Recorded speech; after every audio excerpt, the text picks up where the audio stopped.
Imagine the most calculated, most manipulative mind in professional wrestling history, reduced to nothing more than a trembling shell of a man, standing alone in a dimly lit backstage corridor with tears streaming down his face and a broken voice that could barely form the words he needed to say. That is exactly what happened before Raw even went on the air tonight, and I am still sitting in my car outside this arena trying to process what I witnessed with my own two eyes. This is not a rumor. This is not speculation. Paul Heyman, the wise man himself, got down and begged for his life tonight, and the ripple effects of what happened in that corridor are going to echo through the WWE for months to come. Stay locked in, because this story is only getting started. For decades, Paul Heyman has been the undisputed genius of professional wrestling. He has never needed anyone. He has never asked for anything. He has built empires from the ground up, whispered strategy into the ears of the most feared competitors this industry has ever seen, and always had the next move mapped out before anyone else even knew the game had changed. That man, that version of Paul Heyman, did not show up tonight. What showed up tonight was something far more raw, far more unsettling, and far more human than anything we have ever seen from him before. Before a single fan had even walked through the arena doors, before the lights had fully come up, and the production crew had finished setting the stage for Monday Night Raw, Paul Heyman was already there. He was not packing the hallway rehearsing a promo. He was not on the phone closing some backroom deal. He was simply standing there in that cold, quiet corridor near the locker rooms, waiting. His hands were shaking. His face had lost all of its color. The signature smirk that has intimidated and infuriated fans and superstars alike for years was completely gone. In its place was something you never thought you would live to see on that man's face. Genuine fear. When Jimmy and Jey Uso came around that corner and found him standing there, they froze immediately. The history between these men is loaded with tension and betrayal, and the last image they had burned into their memory was Paul Heyman standing proudly beside Seth Rollins, laughing as the Vision tore apart everything the Bloodline had spent years building. So naturally, every muscle in their bodies tensed up, ready for whatever game Heyman was about to run. But there was no game, there was no angle, there was no setup. Paul Heyman stepped toward them, and he completely fell apart. With his voice cracking under the weight of everything he had carried since the moment he made the worst decision of his career, Heyman looked Jimmy and Jey directly in the eyes and admitted something he has never admitted in his entire professional life. He told them he was wrong. He told them that betraying Roman Reigns and the entire Bloodline was something he had regretted every single day since it happened. He said that Bron Breakker is not Brock Lesnar. He said that the Vision is not the Bloodline. He looked at these two men who had every reason in the world to turn their backs on him, and he told them, with tears in his eyes, that he had built nothing with the Vision and instead had only destroyed something real and sacred that he was lucky enough to have been a part of. He begged them. He actually begged them to go to Roman Reigns on his behalf and ask the tribal chief to hear him out. He told them to tell Roman that he is sorry, that he will spend every remaining day of his career making things right, that without Roman Reigns, without the Bloodline, he is absolutely nothing. Jimmy and Jey stood there and absorbed every single word. Jey had his arms crossed tight, his jaw locked like he was fighting every emotion running through him. Jimmy just stared, expressionless, unreadable. And when Heyman finally finished, when the last desperate word had left his lips, the Usos did not say a thing. They looked at each other with that silent communication that only brothers share, looked back at Heyman one final time, and then walked away without a single word, leaving the wise man standing completely alone in that cold corridor with his fate entirely out of his hands. Now I have been turning this over in my mind ever since it happened, and here is where I keep landing. Paul Heyman has spent his entire career being 3 steps ahead of everyone in the room.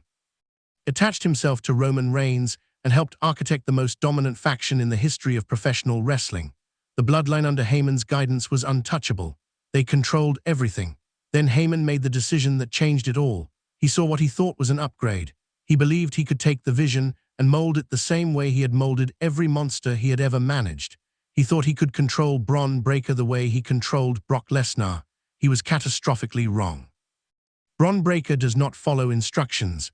The Vision operates by its own chaotic code. And Paul Heyman, the man who has always needed a monster at his side to enforce his will, suddenly found himself without a tribe, without muscle, without a purpose, and without a home. Here is the thing about a man like Paul Heyman that most people miss. He does not break easily. He has survived moments in this industry that would have permanently destroyed anyone else. The fact that he is not scheming right now, not playing some long con, not running a triple bluff while everyone around him thinks he is desperate, that is what makes this feel so profoundly different. He genuinely looks like a man who finally understands what he lost. He genuinely looks like someone who knows that no amount of strategy or manipulation can fix what has been broken, and that the only currency he has left is the truth. The fan base is going to be completely divided on this, and I understand both sides of it. There are people who are going to say that Roman Reigns should never open that door again, that a man who betrayed the tribal chief at the highest possible moment deserves nothing but exile, that a snake does not change what it is simply because it has been left out in the cold. And honestly, that argument has real merit. Roman built something extraordinary with Heyman by his side, and the moment Heyman sensed what he thought was a better opportunity, he left without hesitation.